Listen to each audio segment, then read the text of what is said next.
All right, Chairman. It's Hello. great to see everybody back. It's been a crazy week for me, as you know, and I appreciated Brian the shout out on social media celebrating the arrival of the baby, and now my wife and I just had our very first son. His name's Oakley, like the sunglasses. We were going to name him Ray-Ban, but we kind of thought that was too on the nose. Yeah, it's going good so far. I'm a little sleepy, but you know, I still feel if you're watching this on YouTube, you can I still have all the color in my face, and things are going good. But yeah, I really wanted this week to talk about something that I think comes up pretty frequently in a lot of the conversations that I have, in particular on YouTube and social media. And I can see from a degree that this is something that we all sort of get asked about, for people who are specifically maybe more DIY inclined and maybe aren't the type of people that are going to hire services from us, but really want to sort of take some of the skills and best practices and materials that we use and implement that into their own pedal boards. And so I really wanted to talk today, with your blessing, to sort of go through maybe some of the materials that we like to use, from, you know, the zip ties to tie down mounts to velcro styles to pedalboard surfaces, so that we can maybe create sort of like a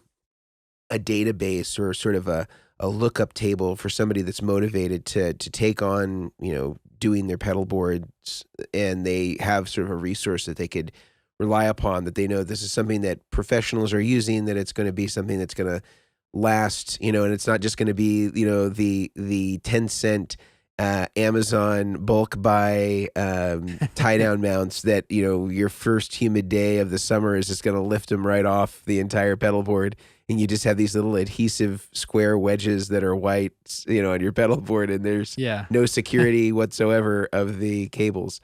So yeah, and I know that for some people in our field, they're resistant to sharing that information, and because they don't want people to have, you know, use the same stuff that they use, or whatever the reason may be. But I think we're gonna democratize the road to Tone Town. We're gonna remove any of the stop signs, and just let people have as direct path as possible. So with that said, where do you think we should start? Should we start with, you know, like the first thing that you need, like the pedal board surfaces? It's kind of like step one. Yeah. Could I start by saying one thing? Yes. With all of this, and this may lead into the pedal board surfaces a little bit, but if you're listening to this currently and you're on the fence of, could I be a DIYer, or is it just so intimidating that it's just not even worth considering? If you are at all inclined to learning, you know, new skills, at one point you probably picked up the guitar or keyboard, whatever it is you play, but this is absolutely doable. And by no means, I'll be the first to say, sorry, Brian and Mason, if you guys disagree, I do not think you need to spend thousands of dollars on a setup. I do think you can learn to do this yourself. Doing it yourself is not for everybody, but I will say, I do think if you want to learn this, you absolutely can. And so today's podcast will help. Some people do not want to learn this at all. Give it to Brian, give it to Mason, let them do the setup. Great. But if you are inclined, this is give it to Grant. Or you can give it to Goodwood as well. But yeah, I like some Grant. Some people just want to learn this, and it's not that intimidating. You can do it. It will take some time.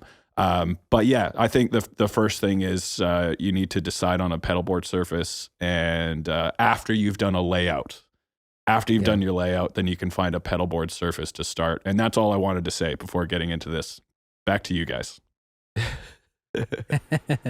Well, before you pass it back, why don't you tell us, what are some of the Goodwood approved pedal board surface? And I know that there's certainly more than one way that gets you to a great end result. But if you had to kind of maybe give some of your top choices for pedal board surfaces and why those might be advantageous over others. Yep, absolutely. So like some of the most popular ones out there, there's a flat board, which is just, for lack of a better explanation, it's a piece of plywood with metal capping on the end. The great thing about a flat board, in my opinion, is you can prioritize your layout and quite easily get a custom flat board made to size. So you can basically say layout is my top priority, and you can get someone to cut a flat board to that layout, and you can get the perfect layout in air quotes. The downside to a flat board is they're quite heavy. They're limited on other options. You can't put anything underneath. And so flat boards do have their downsides as well. So I really like, obviously this stuff that Vertex does with, it's kind of a combo flat board with a riser. So now you're, adding 30% or more of pedal board real estate by building up rather than by building out as you would need to on a flat board. So I like would you call it the Travel Plus series, or what would you call your series of pedal boards? Well, they're all, we have a Travel Light, Travel Plus, Tour Compact, and Tour Elite. There's only 4 sizes. And then there's I think there's 20 different riser permutations that you could attach depending on what you were wanting. And they're all interchangeable. Obviously you can't get a bigger riser than your pedal board. Unless you want to mount it to the ground. Yeah. And some people may want that,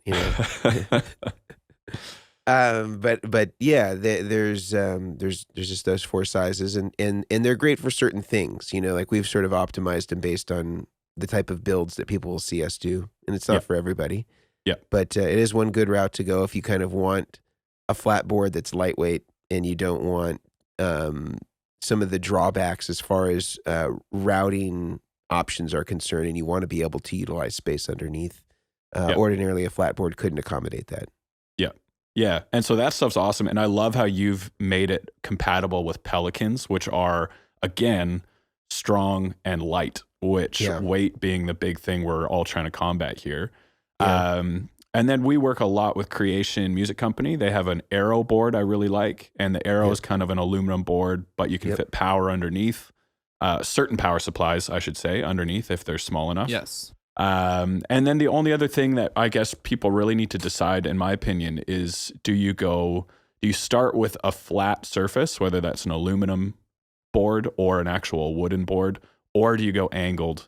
And in my mind, that's more of a preference thing than anything else. But again, with an angled board, you lose the option of custom sizing.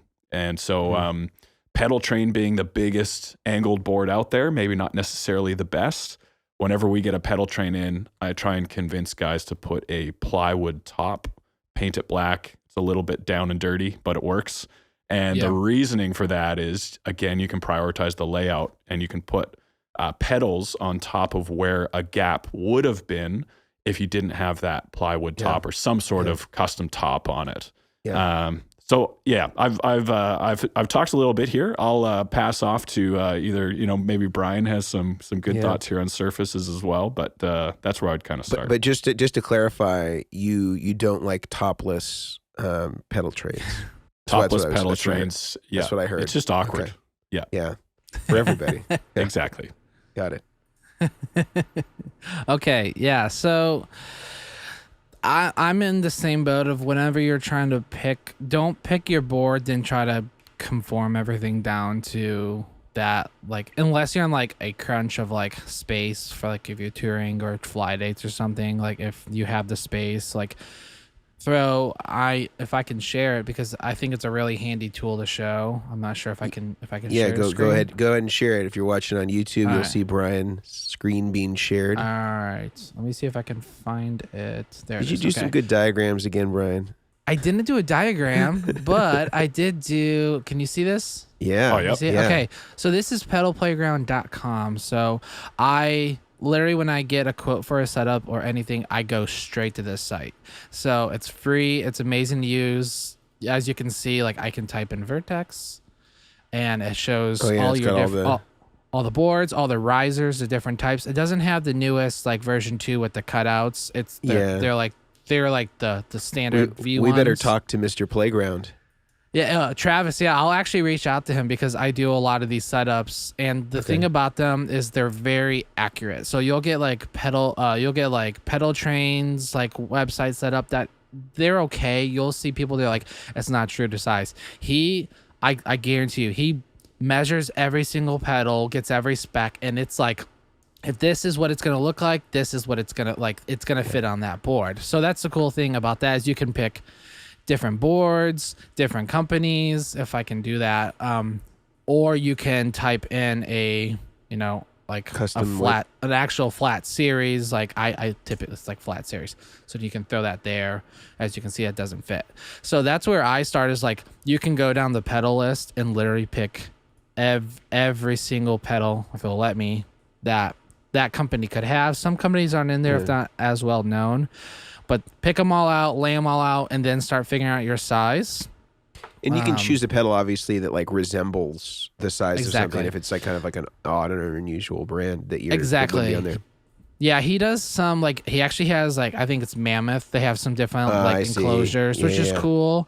Or you can actually type in a pedal dimension and like if say that size or whatever, or say 5 by 5, you can see it'll come up as square. He doesn't do like round ones, but there's other options. No, I so think that's really valuable. that's where I suggest starting is start from there, and then from there you can pick one if you need a flat board. If if you want like I prefer because then everything's right there, or you can go with an angled board like a pedal train or an elevation series by Creation. Because Creation is so close and I've known John forever, we get all of his stuff. If you can see him, I got like boards everywhere from him, literally under my feet. But flat series, elevation boards. There are the Aero series, which a lot of us build on. I see Goodwood posts a lot too on different things you can put like Ohias underneath with the extension kits, some patch bays. No, a Zuma power supply will not fit underneath an Aero. It's the most common question I get. Will it fit under? I'm like, well, it's only about what, 1.5 inches height. It's not very much. But a Chalks will. A Chalks will. Yes, it will. So my go-tos are flat series and Aero and Vertex boards. I don't do a lot of elevation pedal train boards because they're just really heavy. And people like, if they're like, oh, this is going to be my home board, I'll do it. Like I did some Walrus Audio, all series boards for a client, and they're at home. So like those you'll see those occasionally. But it's the new flat stuff from Creation is very lightweight. He's added this new like honeycomb material, so it's very lightweight panel, and they're very affordable too. So those are my suggestions. Yeah. So yeah. Yeah, I'm in pretty much the same agreement. I think that in the odd thing that people may not know is I think all the Creation, at least the metal boards, are made by the same company that makes our boards. And also makes the Friedman boards. Yep. And so they're all, they all come from a similar place, which I think, in my opinion, makes the best, has the best quality metal work in our industry. And the way that I found them, in fact, was I always thought that Fulltone had the best quality enclosures and the best quality paint. Like if you saw an OCD from 20 years ago, they look as good as they did the day that you bought. I mean, short of somebody like, really abusing them, but normal wear and tear, they are so well made. The metal is great. The bends are great. The welding when it's needed is great. The paint quality is great. And I just looked to find who was actually the metal manufacturer of the Fulltone stuff. And that's how I found the place that makes our stuff. And they've, made our enclosures, our, pedal boards and risers and all that stuff. So, they do custom stuff for me all the time. Like, and they'll do custom stuff as well. For I think presumably anybody. But man, I really love our Vertex pedal boards a lot. I mean, they're not for everybody. They only come in 4 platform sizes. And the main reason why that is that we wanted them to be compatible with kind of the standard case sizes that were Pelican or Gator or SKB, all the molded style cases as opposed to ATA cases. And obviously there's going to be some people that need way bigger pedal boards or way smaller pedal boards.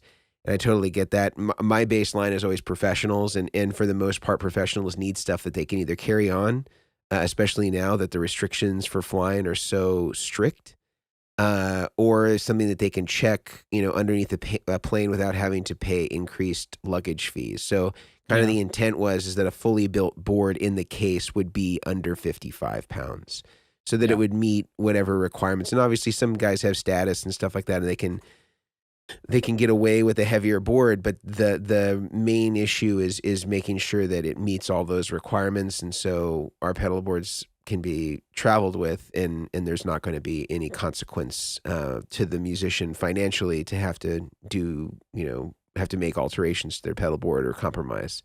I also really I think that the Aero pedal boards, I don't use them, but I think that if you're going to go angled, I think that that's a much better way to go than the pedal train. I think the pedal train is great for people that change stuff a lot, and you need to be able to have, a lot of stuff routed loosely so that you can make those accommodations. You're never going to get like a super neat flat board quality routing job on a pedal train. It's just too hard to do it. And I think that's why, you both have said that you will put or Grant at least said that you put a flat surface on the top of it. We're actually going to be releasing what we call pedal train skins, which are like super thin aluminum, basically like a topper to the standard pedal train sizes. And it has sort of like a flange around it in 4 places so that you can, machine screw it in, just like, it'll be even easier than mounting the power supply underneath a pedal train. That's awesome. Because it basically will fit, it just fits over it, and there's like a little flange lip that kind of goes around the edges of the pedal train, and then you can just machine screw those 4 sides in, and then it has a couple of different routing holes to bring cables up from the bottom, presuming you're still using the power supply underneath. But you kind of get all the benefits of a flat board, but you get to stash the power supply underneath the board, which is one of the advantages of pedal train, although we've talked in our power supply episode that there can be drawbacks to putting the power supply underneath if it's not a switch mode supply. But I think it really depends on what your idea is of what you want to achieve. I think flat boards for having customized sizes are great because there's several different companies that can make it for you exactly the size that you want. They're going to be considerably heavier, but that's kind of like the old school OG pedal board surface. Like all the early rig builders were all using laminated plywood with Formica or Phylon, which are like kind of like countertop materials, or fiberglass, and then the bottoms are typically ABS, which is like a petroleum based kind of plastic. But I think that those are. I think that we're pretty much in alignment here about all that stuff. I will say that there are some boards, like when you're doing the research, like there are some boards that if you're not using a switcher and you're doing pedals, or you are doing a switcher sometimes, like some of the boards like may not be as sturdy. That's a big part. So just like really do the research, or factor how many pedals you're using, big pedals, those kind of things. Cause I had a gentleman, he bought a board and he didn't put the pedals on the board and make sure they all fit. And when I started putting it together, I was like, well, the board is really flimsy when you put 90% of the pedals on and they don't all fit. He's like, oh yeah, I actually didn't think about trying to make sure they all fit before bringing them in. So that's a big part. Make sure everything's going to fit before you actually, try to do it. Because if you get partial the way through and then you have to leave off 4 overdrives or or delay or something, then that just messes with it. And measure twice, cut once, right? It's still is true. All these years later, it's still true. It really is. It's well, my dad, he would say that exact thing, and I would always say it's measure twice, cut once, and cram to fit, right? And he's like, no. I'm like, well, depends. But I wanted to say that.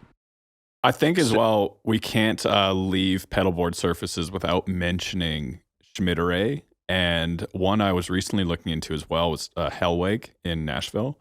Okay. Schmitteray is like, it's like a piece of furniture. If you aren't as concerned about weight, but you want your whole board to be, it has some cool functional options, but they are a bit heavier, but come with side panels and all that. And it's beautifully made gear. And I feel like Hellweg is a bit of a bridge between considering weight, like they're a bit more lightweight, but also beautifully manufactured as well. So those are two that are, slightly different approach to what we've just talked about, but worth looking into if you're looking for something a little bit different as well. Yeah, I think that's a fair commentary, and I think that for boards like ours, if it weren't for a Schmitteray type board being around, I don't think that stuff like ours would be in existence, or at least not in the form that it's in. And a lot of what we do is a response to the weight and travelability. And I think the one thing that people forget about Schmitteray, and I think that they are beautifully built and they are works of art, undoubtedly.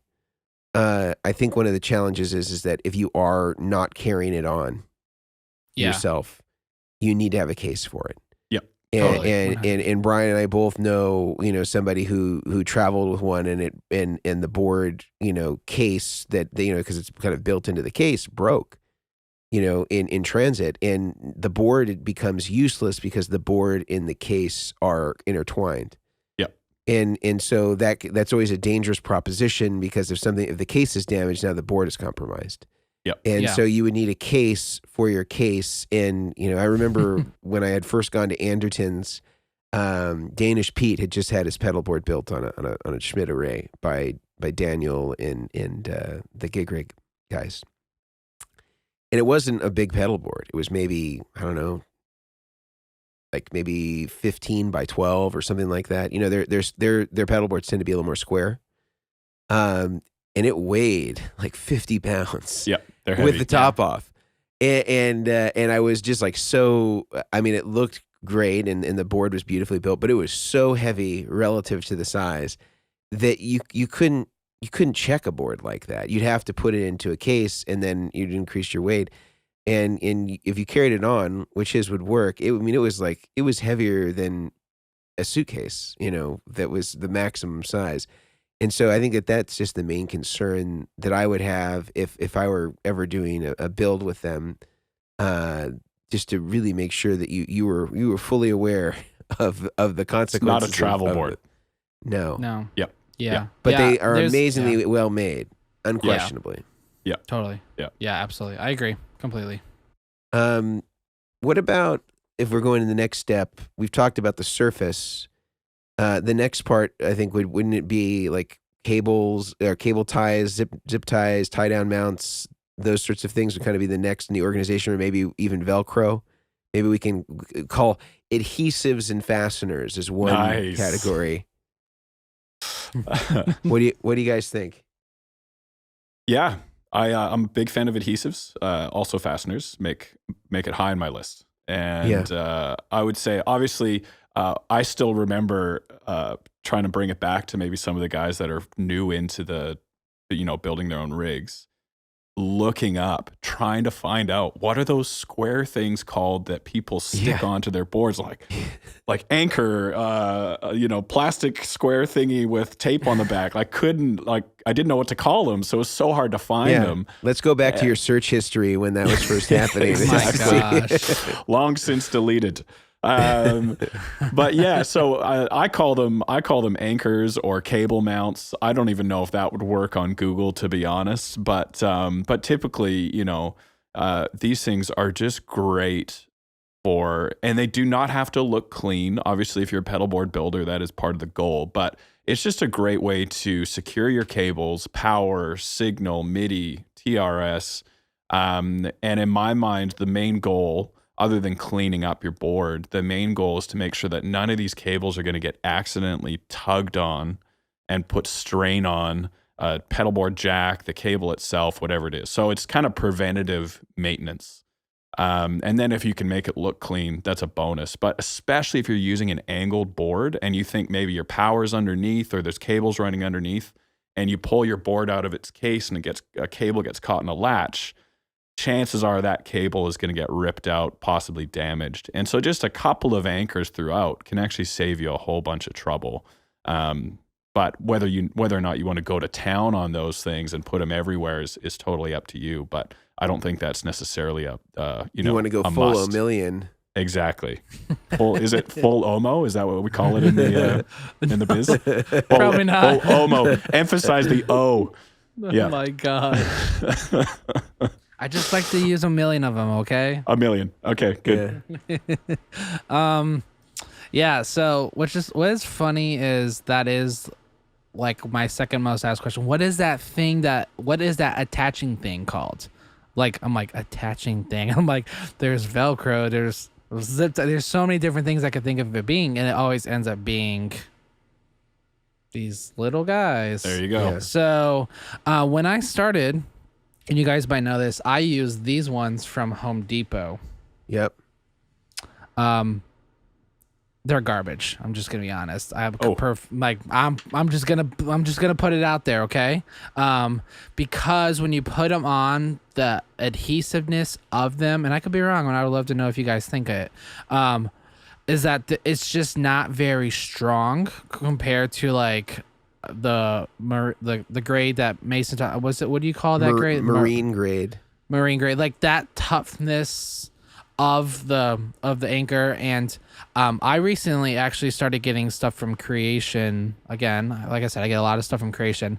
They have the 1 inch and then like a 3/4 inch size, and I found that the whole just like the tough sturdiness of them was just much better, because if you put these Home Depot ones on an arrow or an elevation, they're gonna fall off pretty quickly if you don't like clean down the surface really well. They just don't adhere properly. You could use a heat gun. Is the arrow or elevation, is that the metal ones, or are those the hexagonal? Yeah. Okay. So the arrow is a flat series bent out metal looking one. But you can put feet on to extend it, or the elevation is they're angled with the wood panel sides on it. They're both the same material. They're bent out by the same company that we know.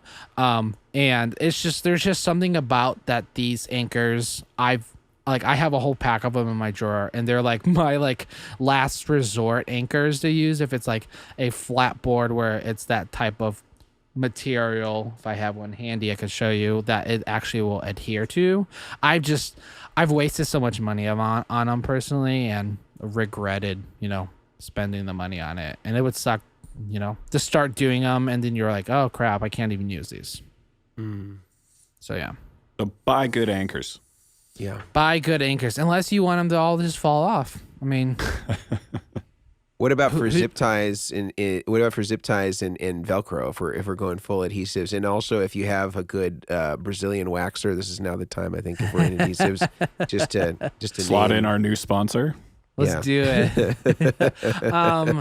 Well, like Home Depot, there's a lot of these things you can get locally. Home Depot, they have like 1,000 zip ties. I think it's like $30 or $30 something for 1,000 of these, like 4-inch black zip ties. And but the big thing I see, and people will post photos of their boards, or they'll send me a photo of their board, and like I Omilioned it, which I love seeing that stuff. It's always cool to see people that tag us and they want to show off their work, which is great. A lot of people will get like the really, really, really thick zip ties, like they hold like 100 pounds, and I'm like, mil spec.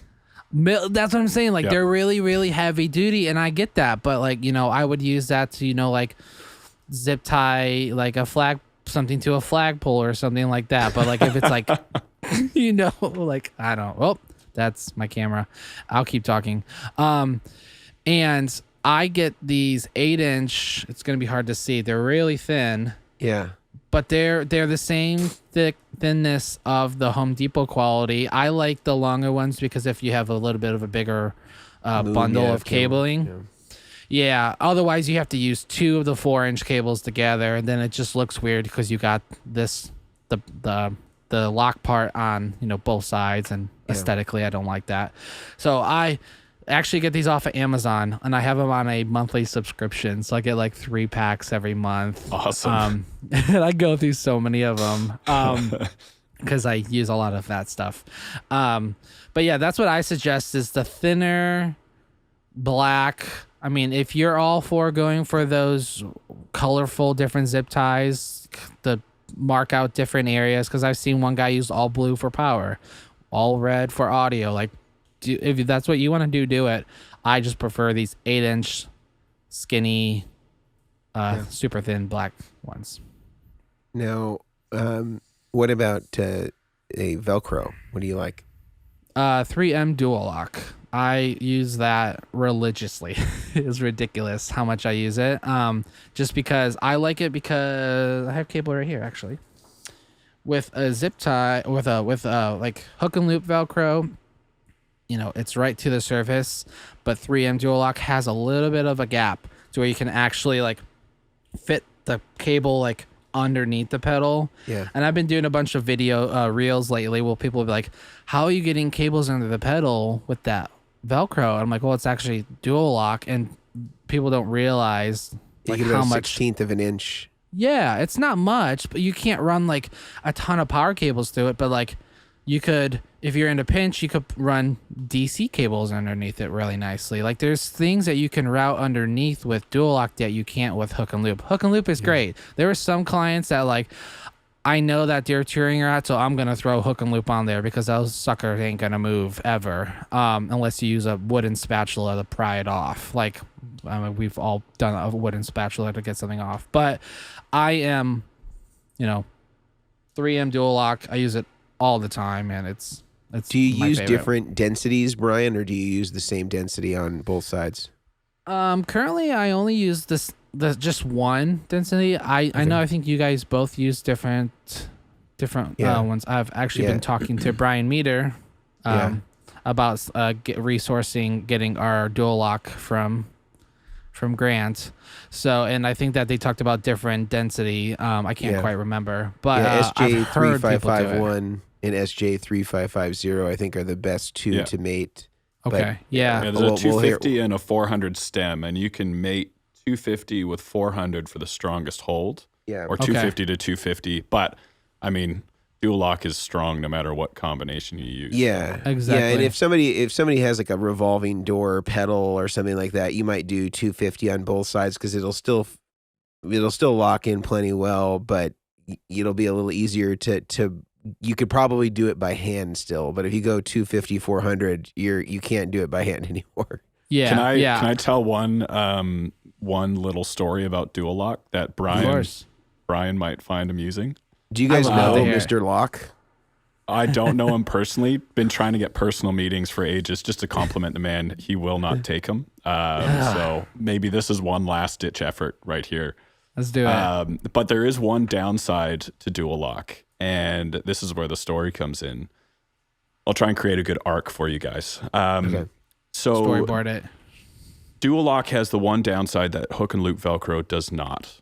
Dual lock, if you are traveling, let's say you're flying across the country doing tour dates, and what are the airport people called that handle your luggage? The TSA. The TSA. Oh, TSA. Yeah. Let's go TSA. They inevitably drop your pedal board, kick it, knee it, elbow it, whatever they do it all, and they do it well. Your pedal board gets abused. Dual lock will tend to pop and release.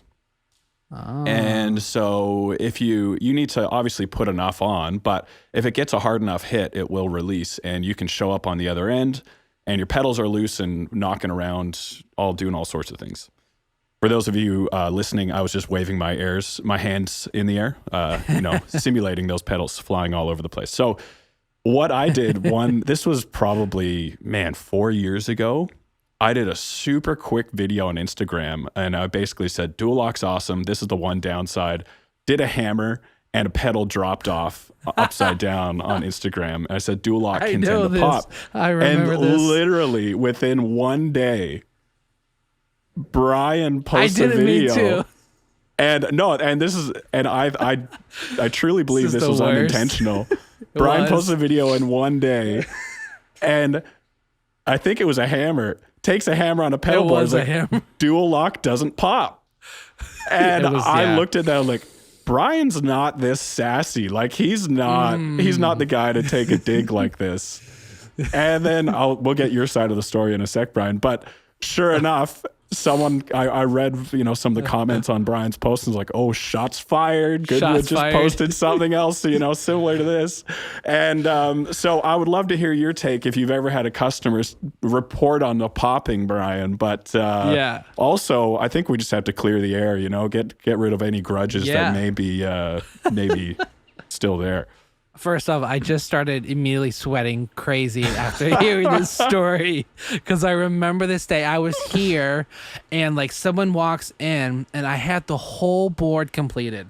Okay. And I didn't know who posted the video. I'm crying. I'm laughing so hard from this. If you're listening, tears coming down my eyes, like crying in the shower. And this guy goes, we have to scrap the whole thing. And I'm like, do what with the chicken? And he's like, we got to rip it all up. I'm like, why? And he goes, this company posted that dual lock pops, and like it was like a 32x16, like a big old thing. And I was like, the board's done. You're picking it up because you have to spend time to do it. I'm not paying any extra, but we have to put hook and loop on there. And I was like, why? And he told me, he didn't tell me who. I didn't know. Promise. And he's like, this company I follow on Instagram. And I was like, well, who's he? Because I don't want to tell you because I don't want you to get upset with them. Okay. So, and he's like, it pops. So I like in the most sassy possible way. And I was real irritated about it. I'm a very nice person, but I was real irritated after all that work. And I was like, watch. And I did it with the hammer. And he goes, oh, okay. I maybe it was just they use a different one. And I was just like, okay, and then I got tagged, shots fired, and I'm like, what is this? And I looked at it, and then I was like, and I think maybe it was Mike. I think Mikey was still there with you at that time. I can't quite remember. I can't remember either. But he like texted me something. He's like, are we good? I'm like, yeah. Why aren't we good? I don't understand. And then he's like, well, we were that company. I was like, oh my gosh. And by the point, there's so many people had seen it. And I had no idea it was you until I got that comment. And I did laugh about it, but it is a funny story. And really you can go to town and use dual lock on, every square inch of the bottom of a pedal. But you are going to be pulling your hair out trying to get that off. And so I think it's trying to find a happy balance between, if you do fly a lot, finding a happy balance between if TSA does their thing, which inevitably they do, trying to find a good halfway point. And so for us, I know for a standard size pedal, let's say a 1590B, a ZVEX super hard on or something like that, RC booster, we just do 2 strips, one on the top, one on the bottom. For a timeline, you might have some examples there. Again, 2 longer strips. For volume pedals or heavier things, you can go lengthways like what Brian's showing, 2 vertical strips going the whole length of the pedal. But just have a think about that as well. The big perk about dual lock, and then I'll stop talking about dual lock after this, no more stories, I promise, is it feels awesome under your feet. It's like someone has taken 4 screws and drilled the pedals straight into the board. There's no give. It's solid. Whereas Say Velcro, no to the wobble. Exactly. Velcro on the smaller pedals, you'll feel it kind of shifting back and forth a little bit as you touch it. And so, but Velcro will never pop. You can drop it off a building. It will not disengage. And so there's 2 pros and cons. The last thing, I'm so sorry, guys.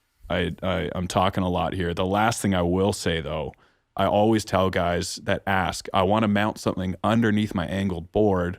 What should I use, dual lock or Velcro? And for certain situations, definitely not the whole board. Please hear that.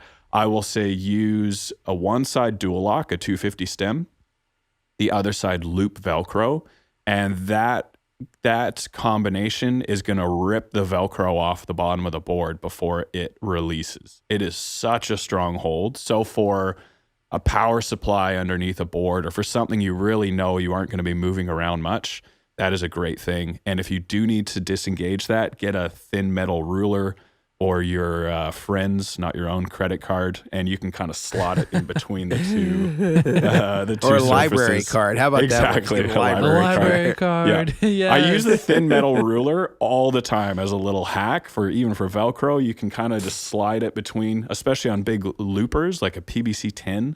Getting a thin metal ruler and you can just disengage everything really quick. It makes a huge difference. Oh, you got a little putty knife. Go. Putty knife. That's awesome as well. Yeah. Some thin surface. And are you guys hip to the upholstery crowbars? Haven't gone there yet.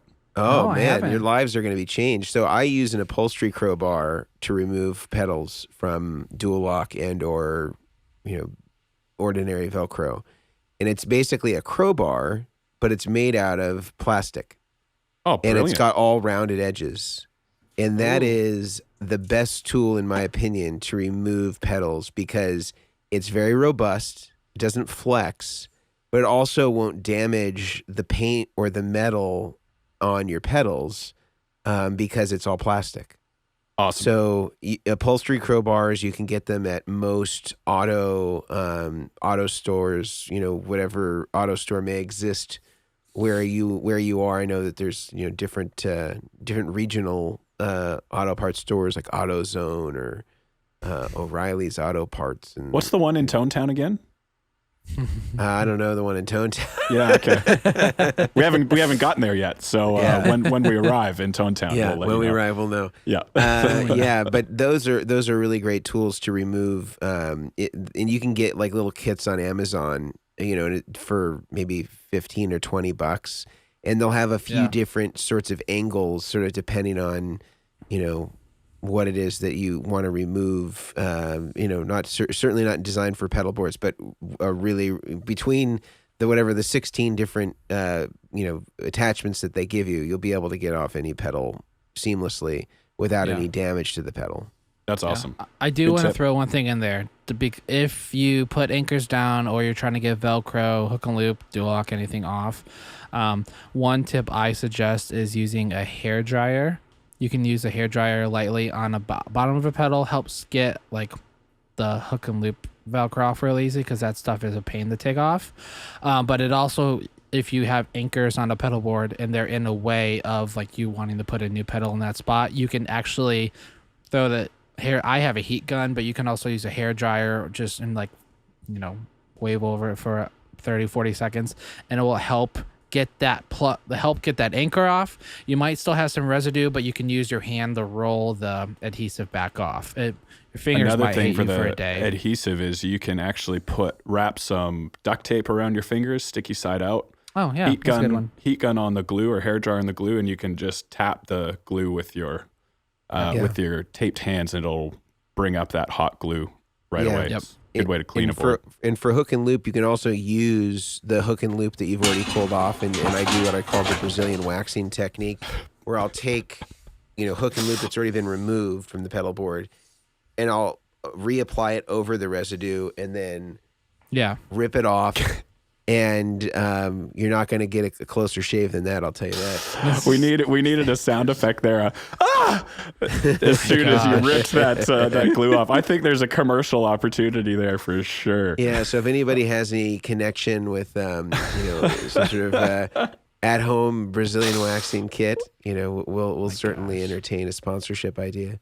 Can I ask one last question? This may be a controversial one around adhesives, and then we can go wherever you want, Mason. But your guys' thoughts on adhesive plates that go on the bottom of pedals as a builder.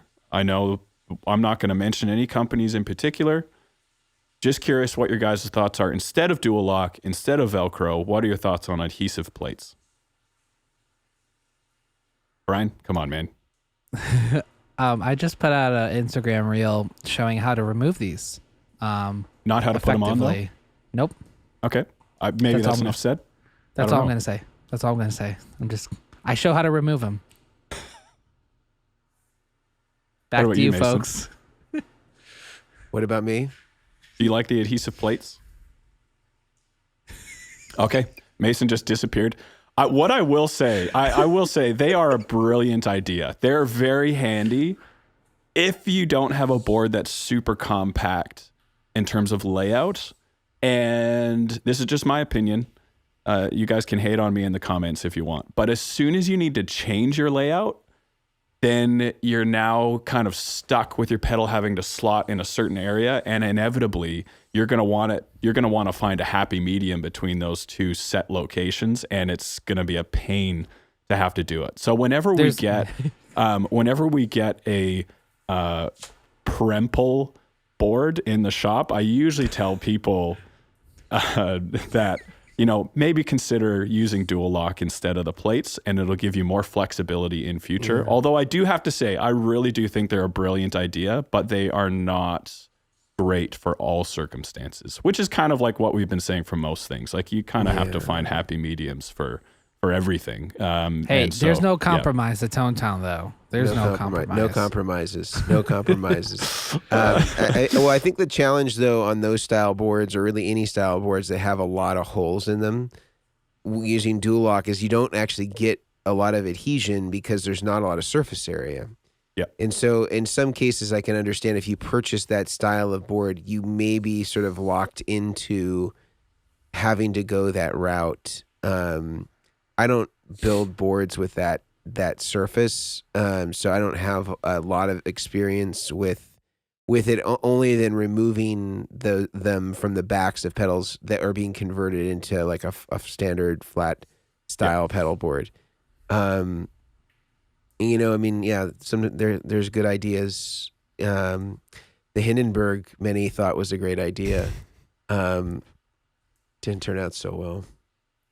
For someone that didn't initially want to comment, that's a strong one right there. I'm not in disagreement. That's just talking about good ideas. Yes, good ideas. Yep. That's comments about good ideas, not about any particular brand. You go. I've had some Hindenburgs myself. Oh, we all have. We all have. Yeah. It was just soaring until it wasn't. I do want to say that when I moved here to Texas from Michigan, I met a gentleman who used bike chain.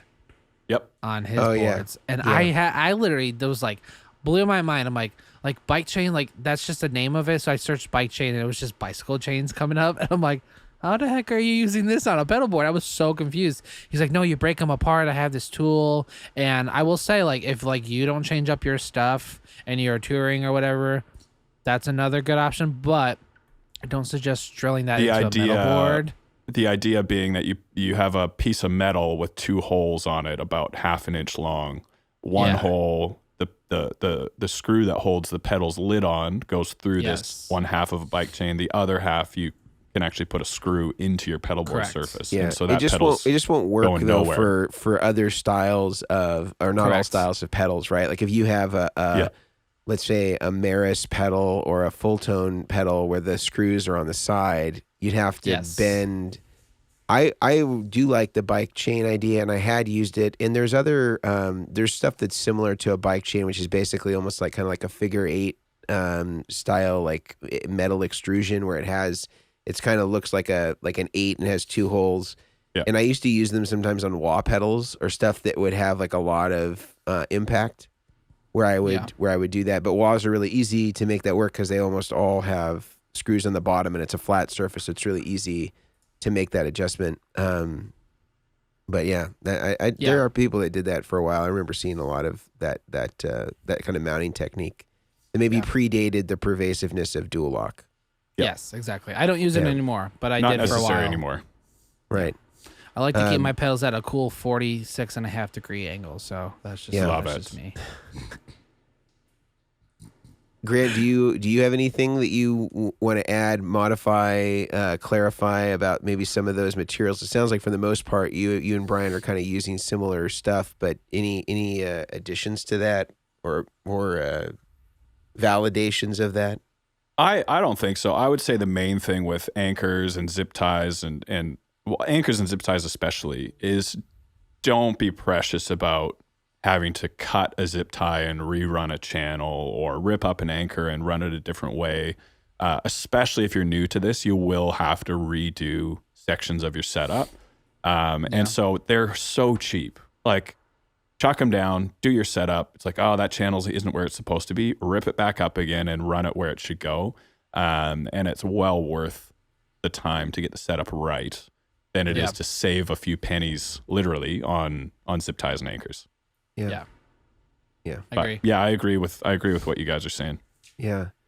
Yeah, and I think that the main things that I would just, validate based on what's already been said, I think marine grade adhesive tie-down mounts, or whatever you want to call them, sticky back straps. I don't know. I've heard like all sorts of weird like things from people over the years. Where do you get those sticky back straps? Sticky back straps. Yeah, the marine grade, I think the real differentiator is that stuff that's made for any sort of like aquatic application like that, they have to be able to withstand kind of all weather stuff. They have to be able to withstand heat and humidity, moisture, stuff like that. So that the adhesive is just so much better. The tops of almost all of the zip tie or the tie down mounts, pardon me, are really the same for a lot of brands, especially if you're buying them on Amazon. That the tops are almost identical. What differentiates the good ones from the not so good ones is the adhesive and the kind of the foam sticky back that goes to them. So 3M backed versions are really typically very good. There are knockoff 3M things that occur on Amazon, so I think people just need to be aware of that. Sometimes when it says 3M, it's not actually 3M. It's just a company that was willing to print 3M on the back of, like a decal that goes on a zip tie mount. The best company that I found as far as quality is it's called Titan Hellerman, and they're a little more expensive than the ones that you might get at a Home Depot or on Amazon. But I can guarantee you, I've never, ever, ever had one come off unless it was like physically pulled apart. Yeah. Like where the only time I've seen them come off or they've come off, the white kind of foamy adhesive is on both sides. So it like ripped in the middle. It wasn't like it detached from the board or that the plastic detached from the foam. So those are really, really great quality. And they come in the standard kind of like 3/4 inch or, inch plus sizes. Those are great. For tie-down mounts, I'm in total agreement, for zip ties, I'm in total agreement with Brian. I think the 4-inch zip ties, the thinner ones are the ways to go. If you need a larger cable loom, then getting, an 8-inch one is great. So you have a little bit more leverage when you're kind of strapping down a big loom of cable. As far as Velcro is concerned, I never even use hook and loop really for anything. I used dual lock for a really long time, and I did what Grant does, where I would offset 2 different densities, and basically the 2 different densities or the model numbers are SJ3550. That's a 250 loop, and it kind of is in an S pattern, and then SJ3551 is in a really straight, dense pattern. And the combination of those 2 together really creates the most lock that you can possibly get. And some people have said, well, why don't you just use SJ3551 on both sides? Well, because they're both running the same direction, they actually don't have as much rigidity, surprisingly, to me, as the 250. However, we don't use dual lock anymore, although I have no objection to using it. We partnered with Power Grip to create sort of like a signature version of a dual lock style or dual lock adjacent style Velcro.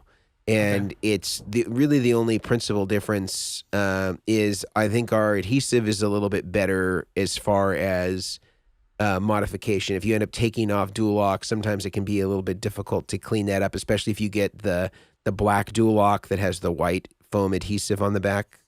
So it cleans up a little bit better, and you don't need to use 2 different densities to get the same amount of stain power that you would get with the offset, where you'd buy SJ3551 and SJ3550. So in principle, it's very similar. It just has that benefit, and price-wise, it's about the same. So there's not really any cost savings for going with the Power Grip version that we use. But I just like that I only have to have like one part number, and I can use the same thing for everything, and it works really great. So I would say, as far as tie-down mounts, zip ties, dual lock, Velcro, I think we're all pretty much there. Yeah. And I think as well, correct me if I'm wrong, Mason, but if people just want to get this stuff, I know Creation sells some of it. A lot of it's on your website. We have a parts store where you can buy all this stuff as well. So, I mean, it is available to easily get.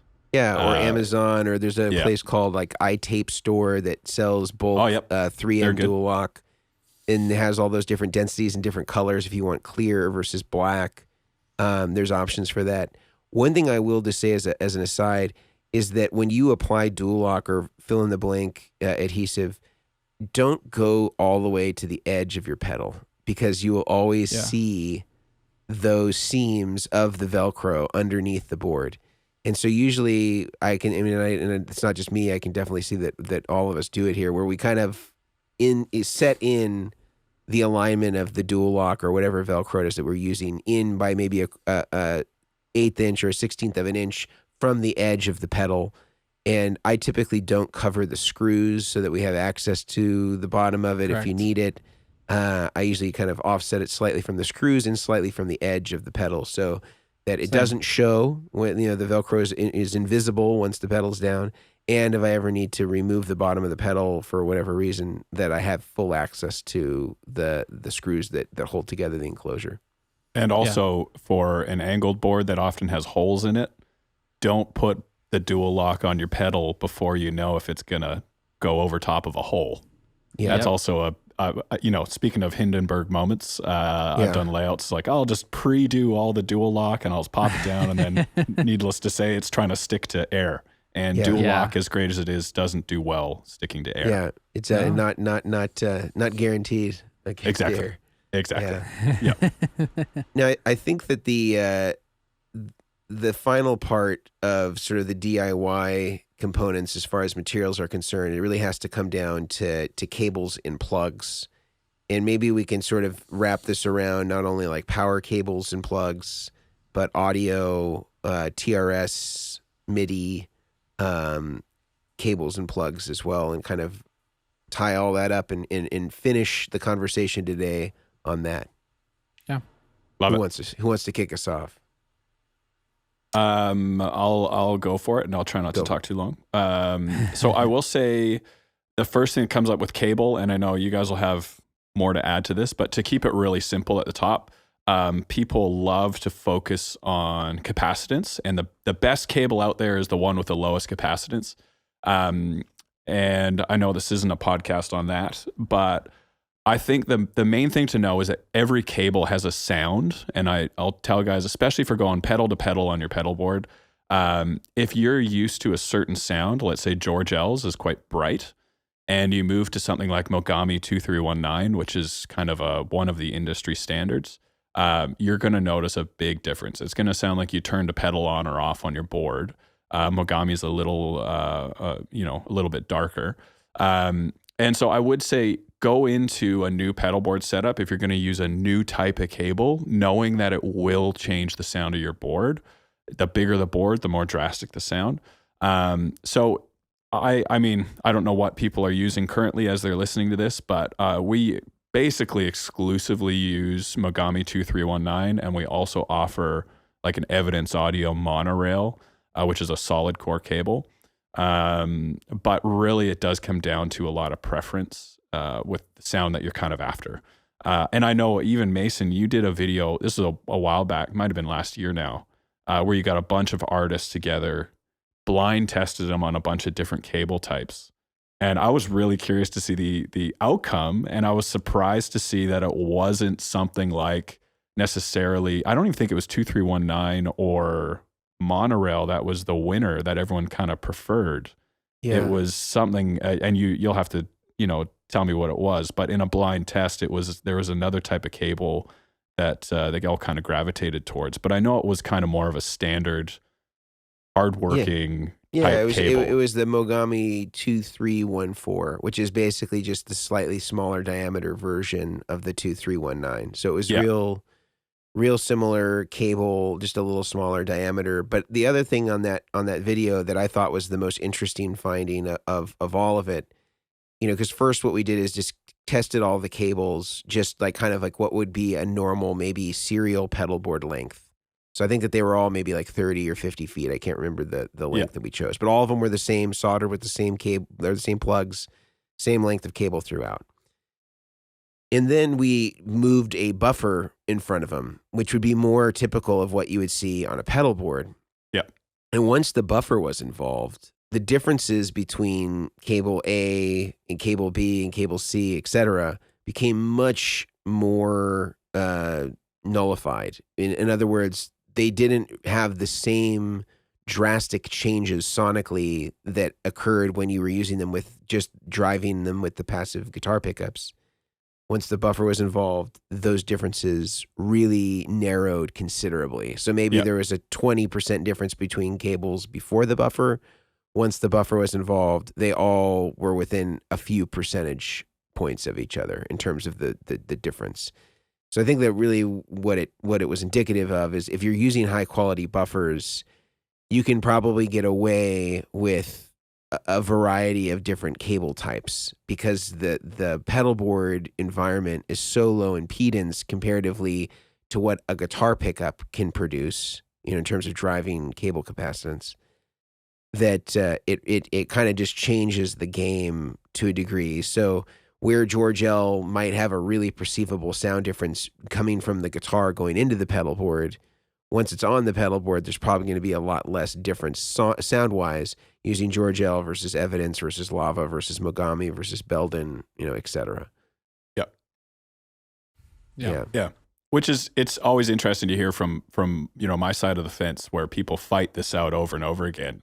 Yeah. And really at the end of the day, I don't think there's as much of a difference as people like to think there is. And if they were blind tested like these professionals were, it can be really hard to tell the difference. So, one question that always comes up for us is it worth upgrading to monorail, which is a more expensive solid core cable from 2319?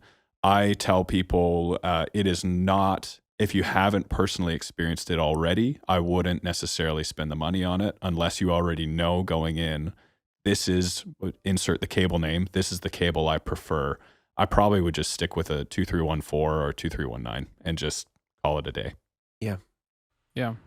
So I mainly use the 2319, 2319 cabling for short patch cables. Sometimes, depending on the switcher system, if it's like a PBC 10, depending, I might do like loops 1 through 6 might be with the 2319. But I used 2314 for a while, but I started realizing I could get double I have literally the cable sitting like right next to me. That's why I'm looking down. 2528 or 25.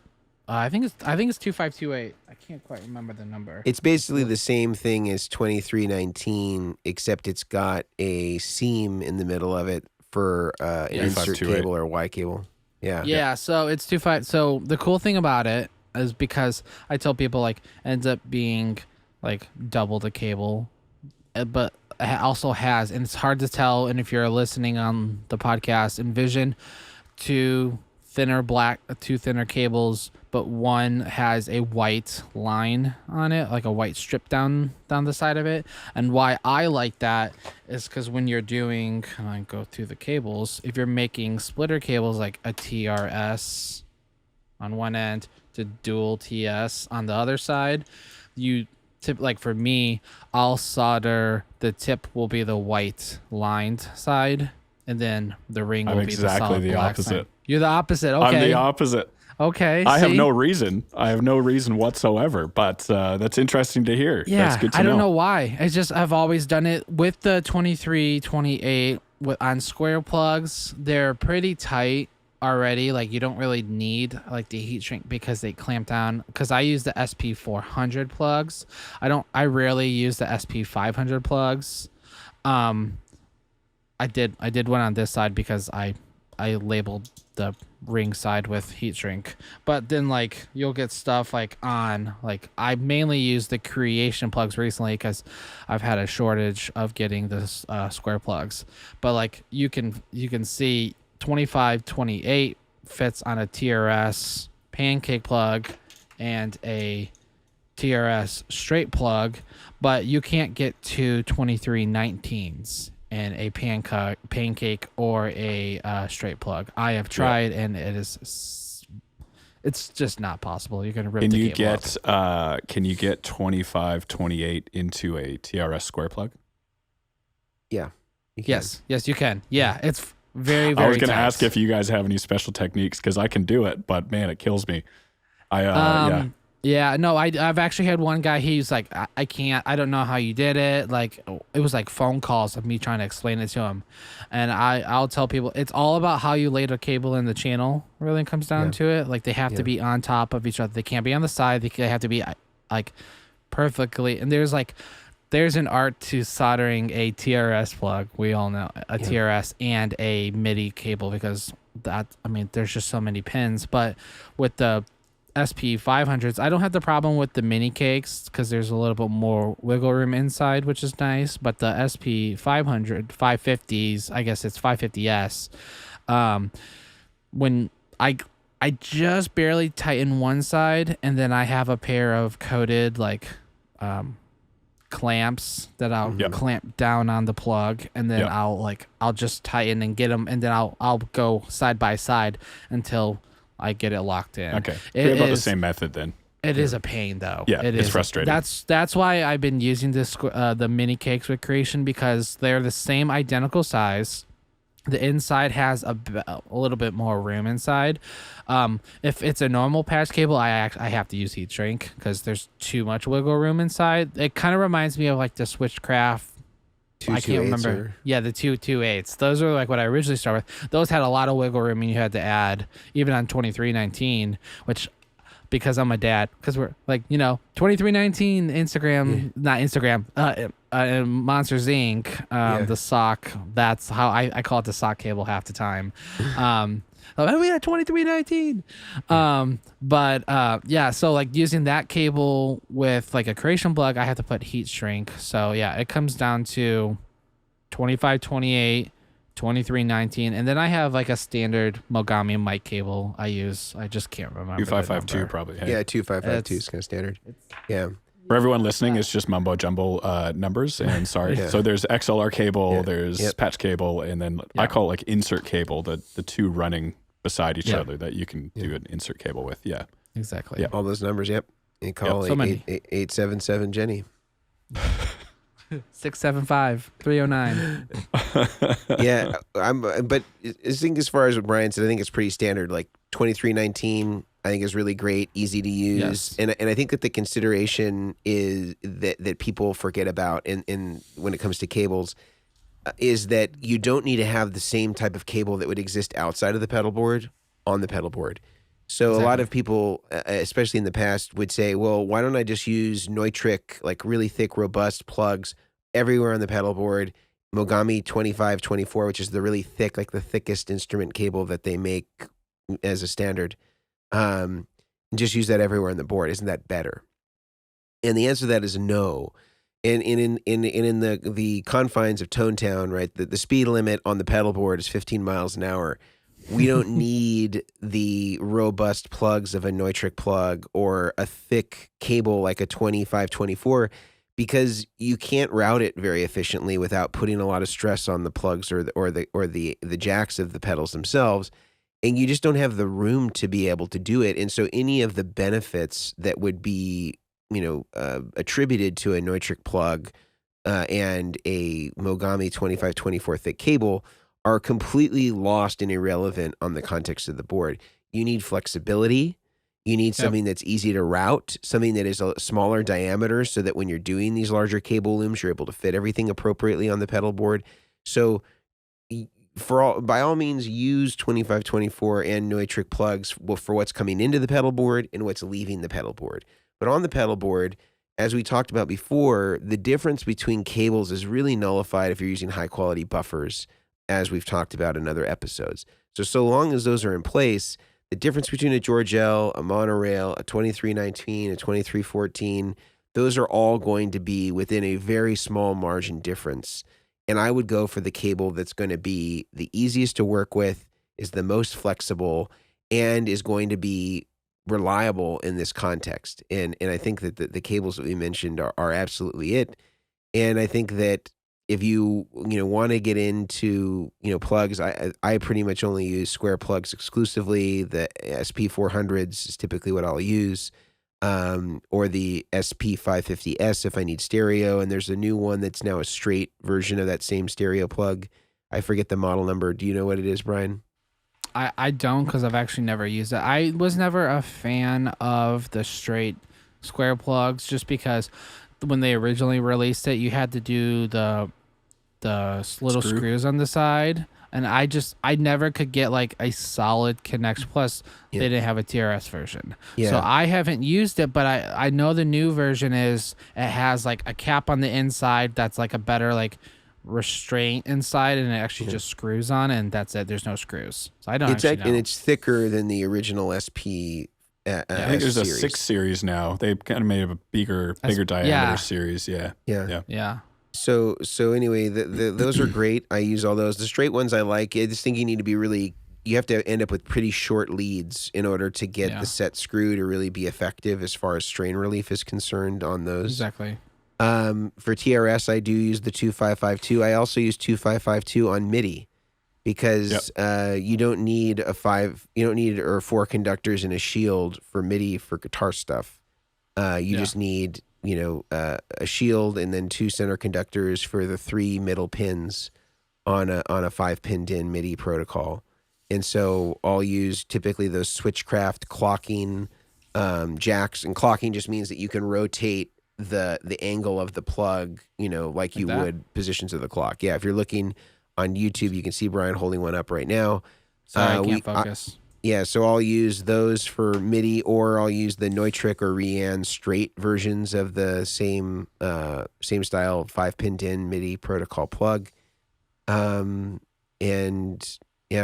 again. I'll use the switchcraft, or not the switchcraft. I'll use the square plugs, and I use square plugs for all the patch cables and all that stuff. Whether it's the SP400s, which are the pancake, or the SPS4, which is the straight. Yeah. And one other thing as well, just to illustrate the giant Neutrik plugs, on a pedal board and why you don't need them. I still remember when we first started doing setups, we were using, I think it's called a Switchcraft 318, the short body straights. Yeah, 380s.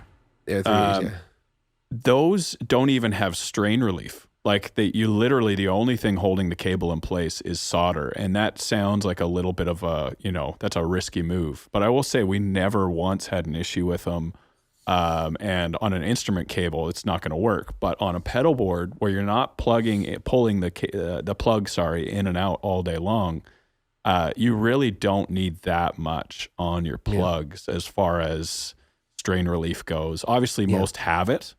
But just to illustrate the point that you really don't need to go overboard as far as strain relief and robustness on a giant plug. You want a good quality, small form factor plug to prioritize a layout and space on your board, and you can kind of move forward from there. So we also use square plugs. I sometimes find them a little bit harder to solder. I don't know if it's sometimes batch related or what, but I do like the size. And then we use a run of our own Goodwood plugs as well, and basically very similar to what you guys have mentioned as well. And it all does a great job. Different plugs for different applications, and you're kind of set to go. Yeah. Well, I think we covered a lot of stuff today. We talked about adhesives. We talked about Velcros. We talked about tie mounts. We talked about zip ties. We talked about all the things that you would need as far as pedal board bases are concerned, the surfaces with which you might want to mount to, and the various cable types. Are there any final thoughts that we want to bestow upon our listeners before we complete for today? Brian, words of wisdom? Come on, man. I know you got I would say if you're going to do this DIY, one thing we didn't talk about are cable testers. Is to get a cable tester. People I can solder the tip and ground, no problem. I can do the same thing, but I rely on that cable tester, which minus, I've went through multiples of these, but it's the Behringer CT100. I'm not going to autofocus and mess up my camera, but I use it because it tells me when I made a TS cable, a TRS cable, an 1/8 inch cable, a MIDI cable, a right angle, or XLR cable. And I rely heavily on this because it will tell me if the cable is dead, if it's grounding out. So make sure you invest in a cable tester if you're going to build these cables, and take your time. Don't, as I say, don't rush. It's 15-mile speed limit. So yeah. Love it. That's me. Cable testers are great. I also really rely on a multimeter as well. If you can get both. Same. Yeah. Multimeters are great, especially for some super short cables that might not work on certain cable testers. Then you can just use the multimeter. Yeah. Also, the multimeter will tell you about whether you have any resistance on the cable, and sometimes the cable tester won't tell you the quality of the connection. It'll just see if there's continuity, and sometimes you can have still a bad quality connection, even if it shows that it has continuity. Correct. Which we talked about in previous episodes, I think, with the dielectric, and it'll show up as a good cable, but in reality, it's not. So that's another episode. But yeah, I would say, honestly, this stuff, if you are going to DIY this for the second time, if you're early in this kind of process of making your own cables, doing your own setup, you are not going to get it perfect the first, second, or probably even 10th time. It takes a lot of time to really get it to where you're going to be really happy with it. But as is the road to Tone Town, as we say, it's windy. It's a little bit long, but it's well worth the journey.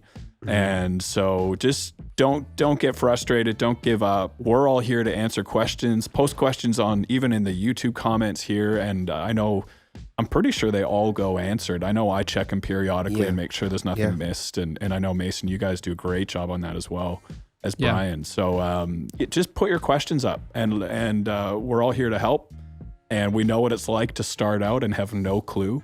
I still feel like that a lot of days. And so let's all help each other out and get better pedal boards and better tone because of it. So put your questions in the comments on the YouTube channel. Yeah. I agree with all that's been said. And again, there's no shortcuts to Tone Town. And also I want to mention that I think all of us have some version of soldering and or cable making tutorials that are available, whether that's through Instagram, whether that's on YouTube. So use that as a resource when you're making your MIDI cables or your instrument cables or your patch cables. It's something to rely on. And if you're listening to this only and you're not watching it on YouTube, you'll have considerably less ability to be able to ask questions to us. But we do have in our show notes all of our respective emails, which you can reach out to if you don't want to go and find us on YouTube and put a comment in this particular episode's comment section. Again, we'd be happy to answer that for you. And if you enjoyed this conversation and the conversations we've been having throughout the last few months now, we would really appreciate a review, whether that's on iTunes podcast or whether that's on Spotify or wherever you can leave a review for the podcast. We would appreciate it. It goes a long way in helping other people like you find information like this when they're searching through their podcast apps. So the algorithm can find them, to the degree that Al Gore is still involved in the algorithm. Well, we don't know. Al Gore, love it. Haven't heard that one before. Yeah. And I always thought, Tipper Gore, his wife, was always the better dancer, but he's still got the algorithm all these years later. But in any case, thank you all for listening, guys. It was a pleasure as always to talk gear and materials with you, and hopefully for those DIYers out there, they have a little bit more information than they started the episode with. Totally. So until next time, we will see you guys. See you next week. See ya.